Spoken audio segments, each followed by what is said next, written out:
All right, let's dive into one of the most common headaches for anyone learning Spanish. I'm talking about the Y words. You know the ones, porque and porque. They look pretty much the same, they sound almost identical, but if you get them wrong, you can completely change what you're trying to say. But don't worry, by the time we're done here, you are going to nail this every single time. So, have you ever been right in the middle of a sentence and you just freeze? You're thinking, wait, is it one word or two? Does it have an accent mark? Trust me, you are not alone. This is a classic stumbling block, but the fix is way simpler than you think. And here it is. This is the heart of the problem, right? They look so similar, they sound so similar, but that little bit of empty space and that tiny little accent mark, they change absolutely everything. So let's break down exactly what's going on. So here's the thing. The main issue isn't the concept itself, it's what I call the Spanish spelling trap. The actual ideas behind these words are things you already use constantly, every single day in English. And that's it. Seriously, that is the entire trick right there. So if you already understand the difference between asking why and answering with because in English, which you obviously do, you've already done all the heavy lifting. Spanish is just playing a little visual game with us. Okay, so let's cut right through all the confusion. There is one golden rule here that is going to work for you pretty much every single time. If you only remember one thing from this whole explainer, make it this. And boom, here it is. Porque means why, and porque means because. That's it. It is a direct one-to-one translation of the question and answer system you already use without even thinking about it in English. So first up, we've got the question form. When you are asking why, you need two things to happen.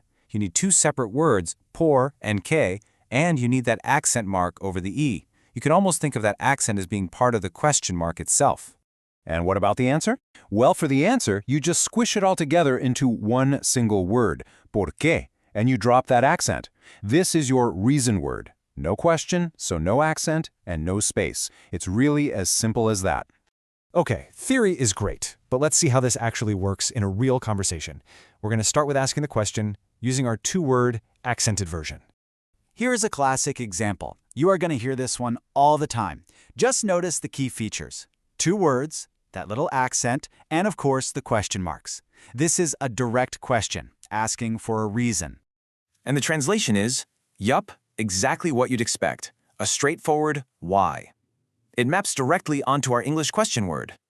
Now, what's really cool is that this rule isn't just for direct questions you ask out loud. It also works for indirect questions, like this one. You're not actually asking someone a question here, but the sentence is still about the reason why something happened. See, the rule holds up perfectly. Even though it's a statement, that why part of the sentence still uses the two-word accented form.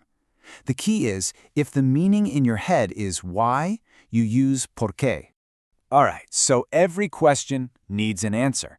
Let's flip to the other side of the coin and see how we give the reason using our one-word, no-accent friend, porque. So this is the direct answer to that question we saw a minute ago. And notice how it's just one smooth word, porque.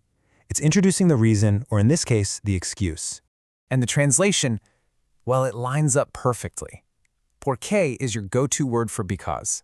It's the cause, the explanation, the reason why. Now just look at the natural rhythm of this conversation.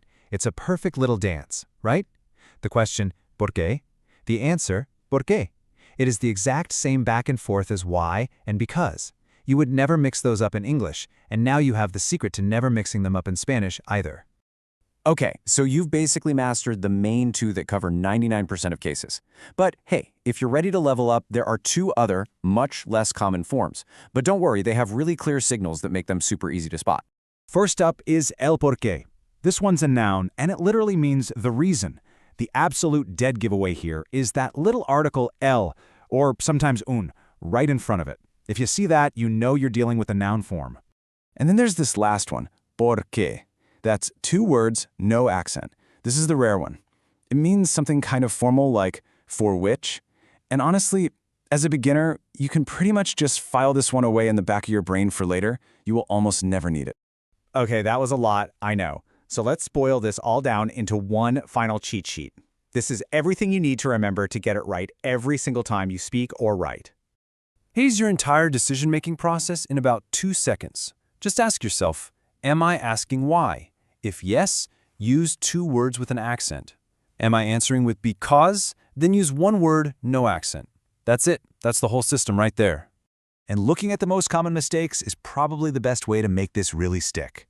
In a question, like that first example, you absolutely need those two separate words. And for an answer, like in the second one, it has to be that single, combined word. Seeing them side by side like this really helps lock in the rule. So to wrap it all up, let's do a quick pop quiz. Let's test what you've learned. Take a look at this sentence. It's clearly a question. It's asking for a reason. So what goes in that blank? Think about it. That's right, porque. 2 words with an accent on the E. You've totally got this.